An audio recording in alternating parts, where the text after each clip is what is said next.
কাঁকরোল দিয়ে এত মজাদার রেসিপি কখনো খেয়েছেন? একবার বানালে বারবার বানাতে মন চাইবে। নমস্কার বন্ধুরা, তিয়াসাস রেসিপিতে সকলকে স্বাগত জানাই। প্রত্যেক দিনের মতো আজকেও আমি হাজির হয়ে গেলাম আবারও একটা নতুন রেসিপি নিয়ে, নতুনভাবে আপনাদের সঙ্গে শেয়ার করতে। আজকে আমি বানিয়ে দেখাবো একদম ইউনিক একটা কাঁকরোলের রেসিপি। বিশেষ করে যারা কাঁকরোল একদমই খেতে চান না, তো যদি এই পদ্ধতিতে রান্না করে দেন তাহলে তারা অনায়াসে খেয়ে নেবেন। আর এটা কিন্তু ভীষণই চটপটা খেতে হয়। আশা করছি রেসিপিটা আপনাদের ভালো লাগবে। রেসিপিটা তৈরি করার জন্য এখানে আমি 3টে কাঁকরোল নিয়েছি। এবার এই কাঁকরোলগুলোকে পরিষ্কার জল দিয়ে ভালো করে ধুয়ে নিতে হবে। এইভাবে জল দিয়ে খুব ভালো করে ধুয়ে নিতে হবে। কাঁকরোলের গায়ে এরকম যেহেতু কাঁটা কাঁটা থাকে, তাই এর মধ্যে অনেক ময়লা ঢুকে থাকে। তাই এইভাবে কাঁকরোলটাকে 3-4 বার জল বদলে বদলে ভালো করে ধুয়ে নিতে হবে। অনেকেই আছেন কাঁকরোলের এই কাঁটাগুলো ফেলে দেন, তবে আমি আজকে কাঁকরোলের কাঁটাগুলো ফেলবো না। কাঁকরোলের কাঁটা সমেত আমি রেসিপিটা তৈরি করে আপনাদের দেখাবো। দেখুন, কাঁকরোলগুলোকে পরিষ্কার জল দিয়ে আমি খুব ভালো করে ধুয়ে নিয়েছি। এবার এই কাঁকরোলগুলোকে কেটে নেব। এই মোটার অংশটা এইভাবে কেটে ফেলে দিচ্ছি, আর পিছন দিকটাকেও এরকম ফেলে দিচ্ছি। এই কাঁকরোলটাকে আমি 4টে টুকরো করে নেব। এইভাবে লম্বা লম্বা করে 4 পিস করে নিচ্ছি। খুব মোটাও করব না, আবার খুব পাতলা করেও কাটবো না। দেখুন, ঠিক এই রকম করে কাঁকরোলগুলোকে কেটে নিচ্ছি। প্রত্যেকটা কাঁকরোলকে একইভাবে কেটে নিতে হবে। তো দেখুন, কাঁকরোল 3টেকে আমি একইভাবে কেটে নিয়েছি। এবার এই কাঁকরোলটাকে একটা বাটির মধ্যে তুলে নিচ্ছি। কাঁকরোলগুলো কাটার পর আমি আর ধোবো না, কাটার আগে ধুয়ে নিয়েছি। এবার আমি গ্যাস অন করে একটা কড়াই বসিয়ে দিয়েছি। তারপর এর মধ্যে দিয়ে দিচ্ছি 1 কাপ মতো জল। এবার জলটা গরম হয়ে এর মধ্যে কেটে রাখা কাঁকরোলগুলো দিয়ে দিলাম। তারপর পরিমাণ মতো একটু নুন দিয়ে দিচ্ছি। এবার এই কাঁকরোলটাকে নুন জলে ভালো করে নেড়েচেড়ে মিশিয়ে নিয়ে একটা ঢাকনা লাগিয়ে 3-4 মিনিট মতো হাই ফ্লেমে এই কাঁকরোলগুলোকে একটু ভাপে সেদ্ধ করে নেব। ওদিকে কাঁকরোলটা সেদ্ধ হতে থাক, এদিকে আমি ততক্ষণে দেখুন নিয়েছি মটর ডাল। এই মটর ডালগুলোকে আমি সারা রাত জলে ভিজিয়ে রেখে দিয়েছিলাম, তারপর জল ঝরিয়ে নিয়েছি। এবার এই মটর ডালটাকে বেটে নেব। তার জন্য একটা মিক্সিং জার নিয়েছি। এই মিক্সিং জারের মধ্যে ভরে নিচ্ছি। এবার আমি এর মধ্যে দিয়ে দিচ্ছি 1/2 ইঞ্চ মতো আদার টুকরো, আর সঙ্গে একটা কাঁচা লঙ্কা দিয়ে দিচ্ছি। তবে ঝালটা আপনারা আপনাদের স্বাদ মতো দিয়ে নেবেন। এবার আমি ওর সঙ্গে দিয়ে দিচ্ছি 1/2 চামচ পরিমাণ হলুদ গুঁড়ো, 1/2 চামচ দিয়ে দিচ্ছি ধনে গুঁড়ো, 1/2 চামচ দিয়ে দিচ্ছি জিরে গুঁড়ো, কালারের জন্য দিয়ে দিচ্ছি 1/2 চামচ কাশ্মীরি লঙ্কার গুঁড়ো, সঙ্গে দিয়ে দিচ্ছি 1 পিঞ্চ মতো হিং। এই হিংটা দিলে ফ্লেভারটা খুব ভালো হবে। তারপর এটাকে একদম মিহি করে বেটে নেব। এই দেখুন বন্ধুরা, মটর ডালটাকে আমি মশলা দিয়ে খুব ভালো করে বেটে নিয়েছি। প্রথমে আমি একবার জল ছাড়া বেটে নিয়েছিলাম, তারপর জল দিয়ে দিয়ে ভালো করে বেটে নিয়েছি, আর এরকম মিহি করে বেটে নিয়েছি। এবার আমি এই ডাল বাটাটাকে একটা বড় বোলের মধ্যে ঢেলে নিচ্ছি।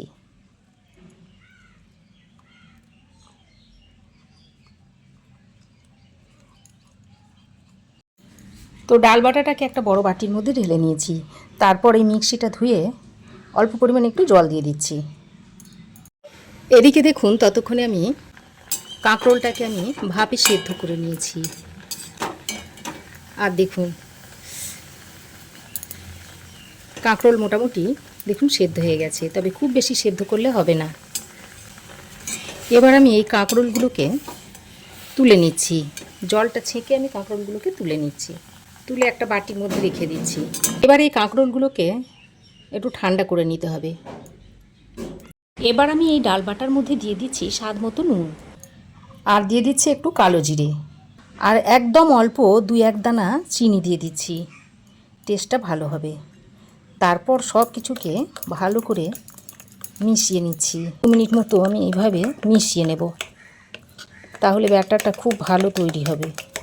এটা আমি মটর ডাল দিয়ে তৈরি করছি, আপনারা চাইলে এটা মুসুর ডাল কিংবা বেসন দিয়েও তৈরি করে নিতে পারেন। দেখুন, ঠিক এই রকম ঘনত্বের একটা ব্যাটার আমি তৈরি করে নিয়েছি। তো দেখুন, এদিকে ব্যাটারও রেডি হয়ে গেছে আর এদিকে কাঁকরোলটা ঠান্ডা হয়ে গেছে। দুটোই আমি রেডি করে নিয়েছি, এবার ভেজে নেব। তো তার আগে এবার আমি এই ভাপে সেদ্ধ করা কাঁকরোলগুলো একটা একটা এইভাবে নিয়ে নিচ্ছি। তারপর এইভাবে ব্যাটারে ডুবিয়ে নিতে হবে, এরকম ব্যাটারে ডুবিয়ে নিতে হবে। এইভাবে উপর দিকটা ব্যাটারটা দিয়ে দিচ্ছি। প্রথমে আমি এই দু একটা তেঁতু এইভাবে দিয়ে নিচ্ছি, তারপর তেলের মধ্যে দিয়ে দেব। আমি আজকে রেসিপিটা একদম নিরামিষভাবে করছি, তবে আপনারা যদি আমিষভাবে করতে চান তাহলে আপনারা ডাল বাটার সময় একটু রসুন কুচিও দিয়ে দিতে পারেন। এইভাবে তৈরি করে তারপর তেলে ছেড়ে দিতে হবে। এবার এগুলোকে ভাজার জন্য আমি একটা কড়াই আগে থেকে গ্যাসে বসিয়ে দিয়েছি। তারপর এর মধ্যে দিয়ে দিচ্ছি সর্ষের তেল। আমি সর্ষের তেলে ভাজবো, আর সর্ষের তেলে ভাজলে এটা খেতে খুবই টেস্টি হয়। এবার তেলটাকে কড়াইয়ের গায়ে এইভাবে একটু লাগিয়ে নিচ্ছি, তাহলে ভাজার সময় কড়াইয়ের গায়ে আর লেগে যাবে না। এবার আমি এই কাঁকরোলগুলো ব্যাটারে চুবিয়ে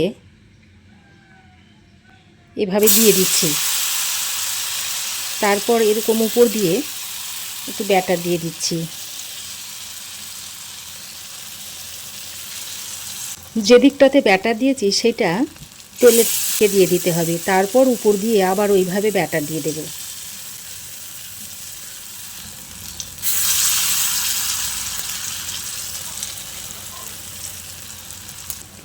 মোট আমি 3টে দিয়ে দিয়েছি। তারপর এইভাবে উল্টে নিচ্ছি।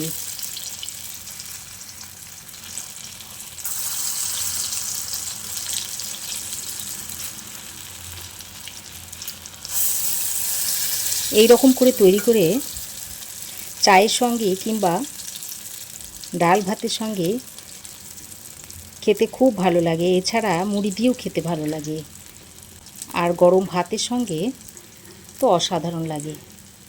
এবার গ্যাসের ফ্লেমটাকে মিডিয়ামে করে দিয়ে এগুলোকে ভালো করে ভেজে নিতে হবে, তাহলে ভিতর পর্যন্ত খুব ভালো ভাজা হবে। আর যদি হাই ফ্লেমে ভাজা হয় তাহলে উপর থেকে তাড়াতাড়ি কালার এসে যাবে আর ভিতরটা কাঁচা থেকে যাবে, তখন আর খেতে ভালো লাগবে না। আর এইভাবে উল্টে পাল্টে একটু রং ধরিয়ে ভালো করে ভেজে নিতে হবে। আবার খুব বেশি কম আঁচে এগুলো ভাজলে হবে না, খুব বেশি কম আঁচে ভাজলে আবার খুব বেশি তেল টেনে নেবে। এগুলো ভাজা হয়ে গেছে, এবার আমি এগুলোকে তুলে নিচ্ছি। আর দেখতে দেখুন কত সুন্দর হয়েছে। তারপর একটা প্লেটে তুলে নিচ্ছি।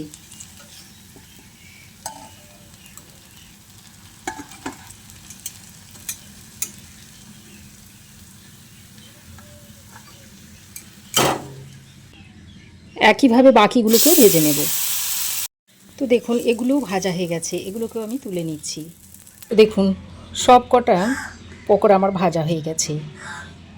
এখন আমি এটাকে একটা প্লেটে সার্ভ করে দিয়েছি। আর এটা গরম ভাতের সঙ্গেও খেতে অসাধারণ লাগে। তো আমার এই আজকের অসাধারণ কাঁকরোলের রেসিপি আপনাদের কেমন লেগেছে অবশ্যই একটা কমেন্ট করে জানাবেন। ভালো লাগলে একটা লাইক ও শেয়ার করবেন। পাশে থাকা বেল আইকনটা অবশ্যই প্রেস করে দেবেন। আর আমার চ্যানেলে যদি নতুন হয়ে থাকেন তো প্লিজ চ্যানেলটাকে সাবস্ক্রাইব করার অনুরোধ রইল।